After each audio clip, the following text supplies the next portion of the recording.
Welcome to the Gamecocks Football Captain's Log, sponsored by Morris Island Charters, where we as Gamecock fans break down what happened last week in Gamecock football and look ahead to the week coming up in Gamecock football. And by we, I mean that I'm joined by the captain himself, Petey Inhabitant of Morris Island Charters. Captain Petey, how are you doing? Doing well. Doing well. As good as can be, yes. As good as it can be, yes. So, again, lost to Texas A&M this past Saturday, 30-17. We are now 2-6, 1-5 in the SEC. That was kind of what we expected, honestly. I mean, any surprises there for you? Not exact. I say we did better in defensively at the start of to start this game than I expected. We came out with a different game plan on defense, and I think I caught A&M off guard for a couple drives, maybe. But then they had the wherewithal to get away from their game plan, adjust to it, and make plays. Yeah, 21 unanswered points in the second quarter. Yeah, after they adjusted, which has been the story of the season, where other teams adjust and we don't. What were we doing differently at the beginning of the game, though, compared to previous? We switched it up to a three-man front. We were giving them a lot of different looks as far as pressure goes. Now we had 3 sacks in the first quarter, and they just we're sending pressure from different angles that they weren't used to us doing. It seems like we had previously just kind of been trying to not so much send blitzes and stuff, just kind of put people, guys, try to get guys in the right spot to make plays. But with this game, we tried to put pressure on honestly, a quarterback that wasn't very good. Yeah. And God, if he was, I know what his third game starting. I believe so. Yeah, I mean he's not an experienced quarterback. If he was, he would have taken advantage of those plays where we got to him, because they were plays where he should have gotten rid of the ball so much faster. Because he had the 1 year at LSU where he looked good and he started, and so I was expecting him to, once he figured out what was going on, light us up, but it was like just never came. Yeah, he just looked confused. And honestly, I think that game should have been like, we should have been beat by a lot more points, especially in the second half, just because they just they had to settle for field goals when they definitely could have easily gotten touchdowns. And what was it? That last touchdown they got before half, I have no idea what we were doing. Just completely blown coverage. We had 2 guys bracketing on, what was that guy's name? That number 0. Smith, Anais Smith, I believe.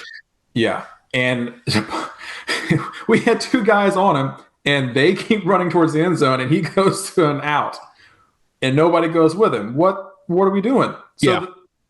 Yeah, and then we take terrible angles and just let him score, because that just is the story of our season, that we take terrible angles and don't tackle. And honestly, it looks like during that game, our defensive players were not, all rushing to the ball. They thought that if one guy got there, they'd make the tackle, and we're kind of loafing in there to kind of. It just was not a which is the story of the year, not a sound tackling game. Which is crazy, because I feel like we've not only taken poor angles to tackles, but then when we get to make a tackle one-on-one, we've missed so many tackles that I don't know how you on this defense could look at someone else going to make a tackle, and your first thought isn't, he's going to need help, because this isn't something we've been good at. Yes. Yeah. I it's very rare that we make a one-on-one tackle and come out the victor on it. Like we usually takes two people, and we just get now Smith. For them is very elusive. Yeah. Why do we just expect our guys to make a one-on-one tackle? We've got to swarm to the ball, and we just weren't doing it. Like, yeah, and there's guys running down the field like 10 yards behind them, but they're just kind of like not giving their all. And like you could see that they just thought that, oh, somebody else will get to him before me. Well, guess what? I mean, if he might get held up for a minute, but if you're right behind him, you're going to bring him down instead of him slipping the tackle.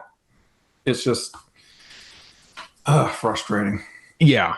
And for me, I think that what was really disappointing is you mentioned we came out doing something new on defense, and you could tell before they adjusted, like it was working. But then on the other end of the ball, we just couldn't get anything going on offense to even try to put some pressure on them outside of that first score we got. Yeah. And you got offensive linemen just dropping like flies out there. I've never seen offensive linemen get injured as frequently as the offensive linemen we have. And we just couldn't get anything going. And I don't think I've ever seen that many intentional grounding penalties in my life. That was really frustrating to me. I can't say I put it all on Spencer because the blocking was terrible, but can we not give him an out? Like, can we not give him somebody in the flats or a check down to throw to? He was throwing it like 50 yards to the sideline. Yeah. Way downfield. There's nobody even on that side of the field. Like, it makes no sense. Just from a scheme, like, it's not like they were all like, 20 yards. Like, to get a first down, you needed 20 yards. It was like 10 yards, 5 yards. Just give him an out somewhere. And, I mean, thank God for Mario Anderson. If we didn't have him, that's a really, really ugly outing. One of the bright spots of the game, of the season, honestly. I imagine he was a monster at the D2 level.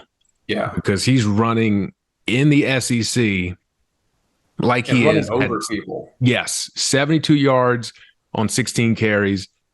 Like I said, all of our offensive linemen are in the hospital, and he's just making things happen.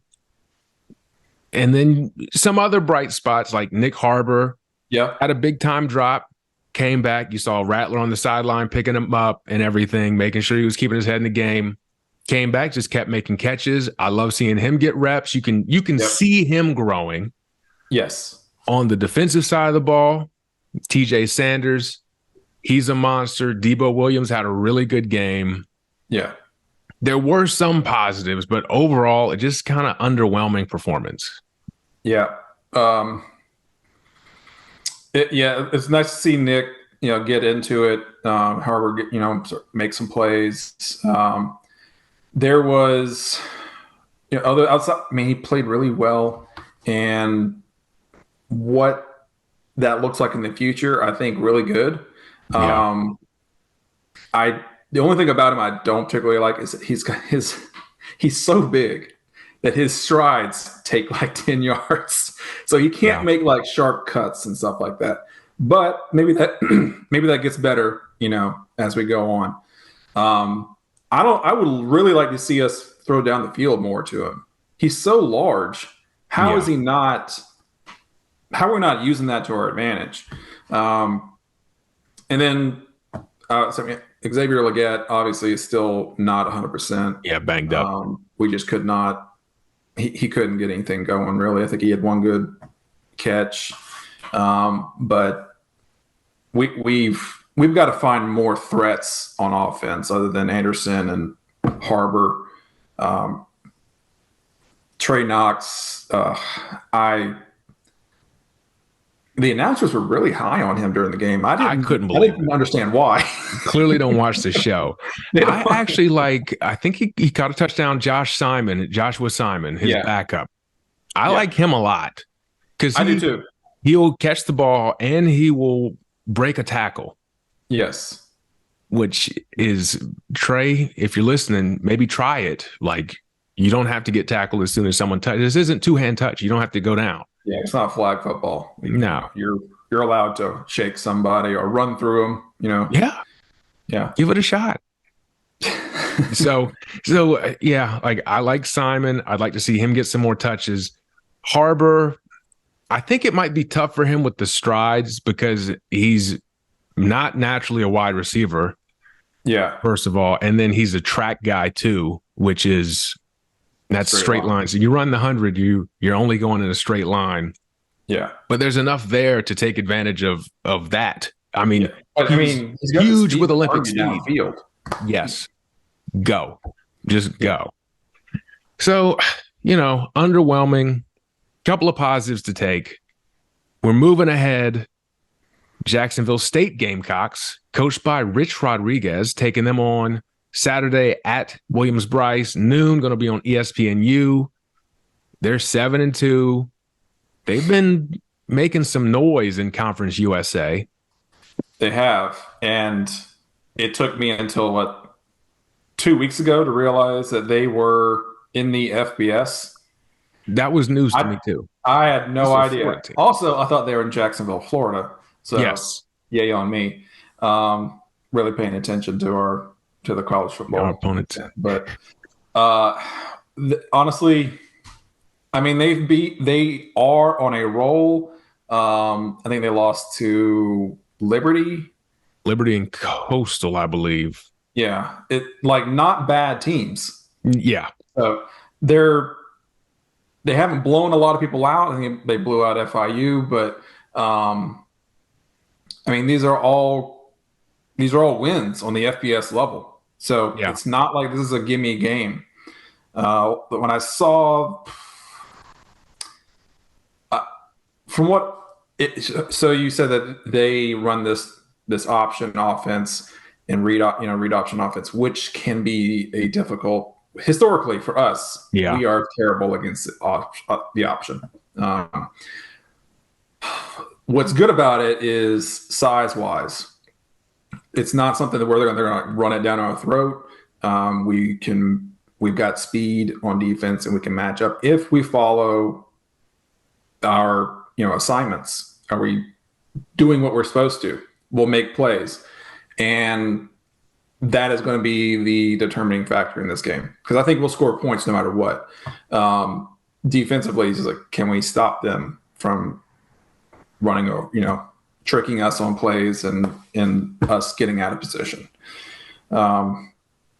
So I think definitely we should win this game, but whether or not the defense can handle that option and having to be able to think is going to be the question.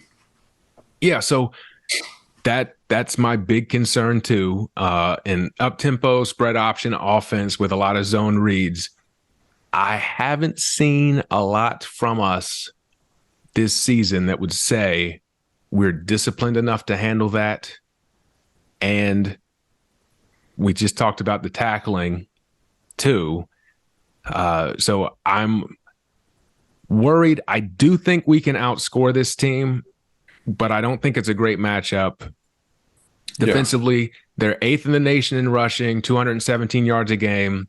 Malik Jackson's their running back. He's got 615 yards on the season. They play 2 quarterbacks, mostly one, Zion Webb, when they're both healthy. He gets the majority of the snaps. In the past 3 games that he's been healthy, he's gone over 100 yards rushing. So anytime I hear option of any kind, I get flashbacks to the Citadel game. Yeah. Even though it's a different eye, it's not the triple option, but still, I don't like you said, historically, I don't like putting our defenders in the position to make us is usually pretty easily run. Yeah. Yeah. Especially like the season we're having. I don't like it.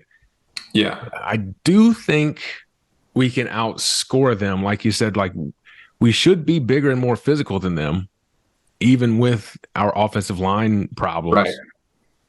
Even with our offensive line, I mean, Mario should be able to run through them. Yeah. If we just give him space, he'll make something happen. Like last week, we hit him in the flats. He'll bounce off some guys and get loose. I would anticipate that being easier for him to do this week. But we've got to be able, even being banged up on offensive line, we've got bigger guys. It's Yes. We've got to make that work in our advantage. I mean, this is the 1 week where that's going to be the case. Yeah. So let's just let's make that come to fruition. Please, Lord. Yes. So we are currently favored by 15.5 points. For entertainment purposes only, what are you and the Dolphins doing with that spread? So I think I originally saw it open up at 13 points. Yeah, it's been crawling up. Yeah, it's been going up, which sounds suspicious.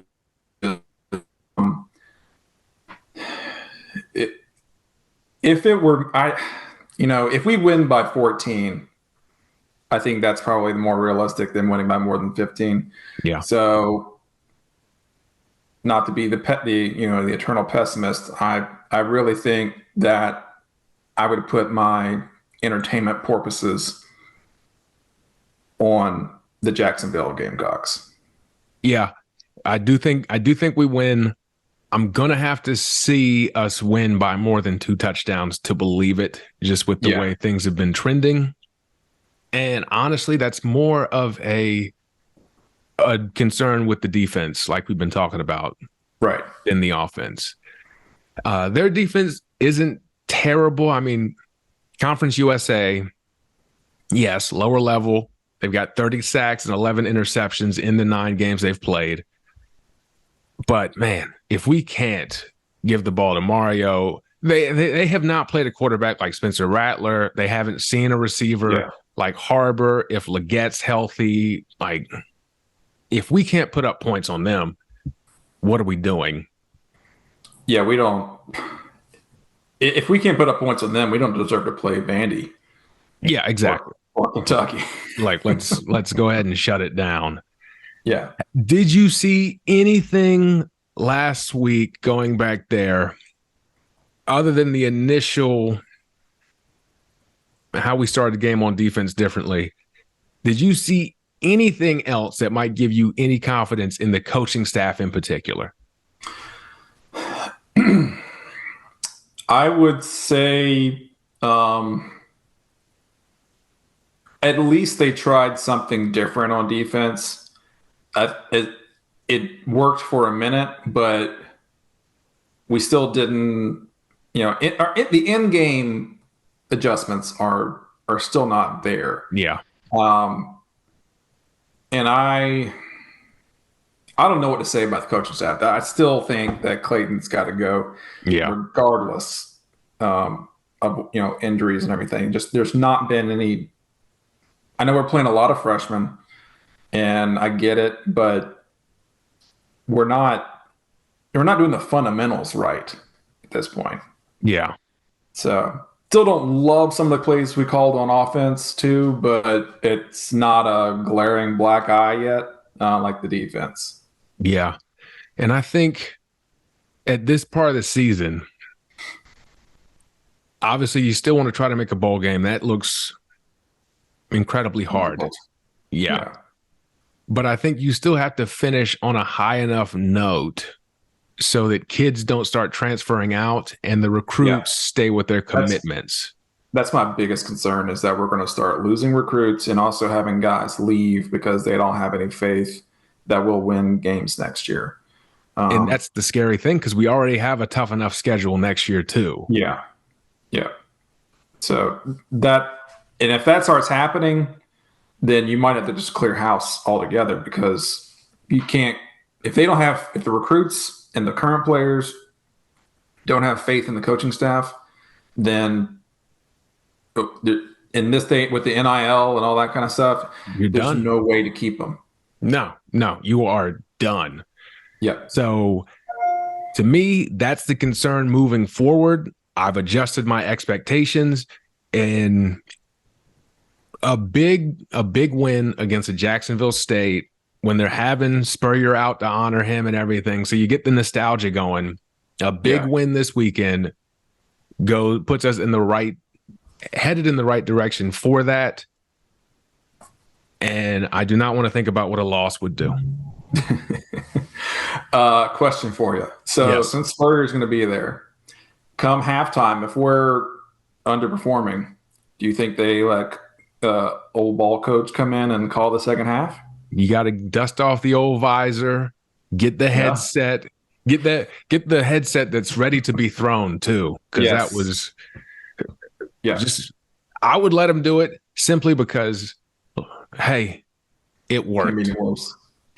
And then he'll be, by the time the game clock is down to 0, he'll probably already be out on a golf course. Halfway through the third quarter, you see him riding off the field in a golf cart. Man, if you could have like his coaching and combine it with Beamer's recruiting, that would be ideal. Yeah. And we're just not going to get that. So I mean, that's when we were the best, is when we had Beamer out there recruiting and him coaching. This is, I think it's called the Peter principle, where you get promoted above, like you're good at one job and you get promoted to where, oh, this guy sucks now. Yeah. I'm afraid that's what we've done with Beamer, where, okay, he's a great recruiter and now we've put him in charge because he was a great recruiter. Turns out being a coach is not quite like being a great recruiter, especially if you don't recruit great coordinators. And I watched his press conference this morning after the game and just was underwhelmed. He does not seem like the like an executive type coach where you have a whole lot of confidence. He just does not exude that type of personality that you really want as your head football coach. I think he's a good guy. Yeah. But that doesn't add to wins. No, unfortunately. So I have not been super thrilled with his press conferences either. You just kind of like he's trying to hit, almost like he's an actor playing the part of head football coach versus actually being a head football coach. Like he's got the lines down, but the way he delivers them, like, more so not trying to offend anybody than really be, giving his true opinion. Yeah. So I don't know. We'll see.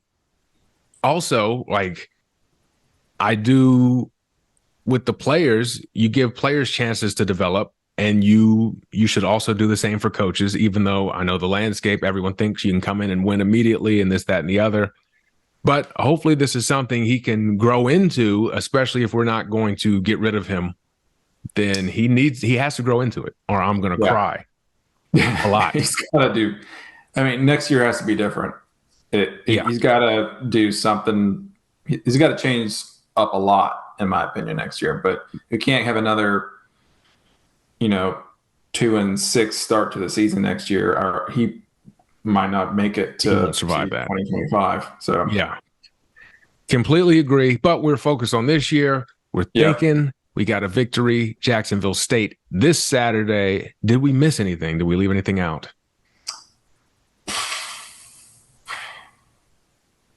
No, I don't think so.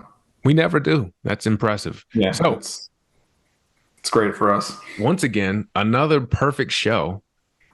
Who would have thunk? On behalf of my dear friend Captain Petey and myself, there's been another episode of the Gamecocks Football Captain's Log. Check out the show notes if you want to tour with Captain Petey when he's done recuperating from his own offensive lineman injuries. And we will catch you next week. Bye-bye.